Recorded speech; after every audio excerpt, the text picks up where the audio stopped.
Hello বন্ধুরা, কেমন আছো তোমরা? আশা করি ভালো আছো। তো এই ভিডিওটা হচ্ছে আমার মেয়ের জন্মদিনের ভিডিও। সারাটা দিন কীভাবে ওর জন্মদিনের দিনটা কাটালাম সেটুকুই তুলে ধরেছি তোমাদের সামনে। তো সেরকম কিছু করিনি, মোটামুটি করেই কাটিয়েছি দিনটা। তো একটা স্পেশাল দিন আমার কাছে, আমি যেহেতু মা, আমার কাছে একটা স্পেশাল দিন। চলে গিয়েছিলাম একটা ফার্নিচারের দোকানে, তো পড়ার একটা টেবিল নিয়েছিল। তারপরে দেখো, ভিডিওটা খুব ছোট্ট করে করতে হবে, তো সেই জন্য ফটাফট ভয়েসটা দিচ্ছি। আর তারপরে চলে গিয়েছিলাম কেকের দোকানে, একটা কেকও নিয়ে নিয়েছি। তারপরে চলে গিয়েছিলাম ব্রেসলেটের দোকানে, ওর জন্য একটা রূপোর ব্রেসলেট কিনে দিয়েছিলাম। তারপরে ওকে আমি এসে বললাম যে তোর আজকে কি খেতে ইচ্ছা করছে বল, আমি সেটাই তোকে আজকে বানিয়ে দেবো। তো মেয়ে আমার মিষ্টি করে বলল যে মা, আমার চিকেন পকোড়া খেতে ইচ্ছা করছে। আমি ঠিক আছে চলো, বলেছিস যখন তোকে আমি বানিয়ে দেবোই। আর এখানে চিকেন সকালে ম্যারিনেট করে রেখেই দিয়ে গিয়েছিলাম, আর মেয়েই কিন্তু সমস্ত বাজার করেছে। তো মা হয়ে বানিয়ে দিয়েছি, ওর খেতে ইচ্ছা করেছে আমি দেবো না, এটা তো হতে পারে না, বিশেষ করে যেহেতু ওর জন্মদিন।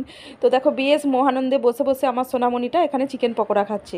তারপরে আমি ওদিকে মাছ ভাজা 2 পিস এনেছিল মাছ, তো ওটাও ভাজা করে নিলাম। তারপরে এদিকে মাংস হচ্ছে, শুক্তো হচ্ছে, 5 রকমের ভাজাও হয়ে গেছে, পায়েস, চাটনি, পাঁপড়, মিষ্টি সমস্ত কিছু রেডি। তারপরে দেখো এখানে আমি ওকে খেতে দিচ্ছি। যেমন ডেকোরেশন করে প্রত্যেকটা মা তার সন্তানের জন্য করে, আমিও সেরকমভাবেই করেছি। তো এখানে সমস্ত ভাজা যে আছে ওকে সুন্দর করে সাজিয়ে গুছিয়ে যতটা পারি দিয়েছি। তো আলু ভাজা, পটল ভাজা, বেগুন ভাজা, কাঁকরোল ভাজা, মাছ ভাজা, চিকেন পকোড়ার ভাজা, কুমড়ো ভাজা আমার মেয়ে খুব ভালোবাসে, আর কুমড়ো ভাজা দিয়েছিলাম। তো এতগুলো ভাজা দিয়েছি। তারপরে দেখো এই ড্রেসটা যে দেখছো, এই ড্রেসটা মিশো থেকে ওকে কিনে দিয়েছি, আগের ভিডিওতেও আমি বলেছি।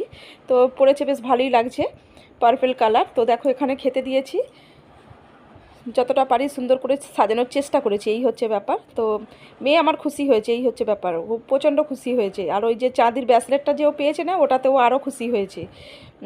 তো খেতে দিয়েছি। দেখো কোনটা খাবে ঠিক করতে পারছে না, বলছে আমি কোনটা দিয়ে প্রথমে খাবো। তারপরে আমি বললাম তোর যেটা মন চায় তুই সেটা দিয়েই প্রথমে স্টার্ট কর। তারপরে কি হয়েছে তোমাদের সামনে একটু ও বলছে, আমি তো ভয়েসে বলে দিচ্ছি, ও এমনি বলছিল ওটা। তো তারপর ওকে খেতে দিলাম, ও খেলো, আমি ওর পাশে বসে খেয়ে নিয়েছিলাম। আর আমার ভাইপোদেরকে বলেছিলাম, দুটো ভাইপোরই শরীর খারাপ, আসেনি, জ্বর হয়েছে। তো সন্ধ্যাবেলা মা বাবা এসেছিলো, খাবার কেক পাঠিয়ে দিয়েছিলাম ওদের জন্য। ওরা এলে ভালো লাগতো, তাই না? বাচ্চারা যেহেতু প্রত্যেক বছরই আসে, এবার একটু শরীর খারাপের জন্য আসতে পারিনি।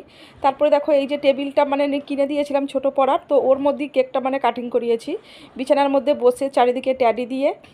তো এইভাবেই মানে দিনটা কাটিয়েছি বন্ধু।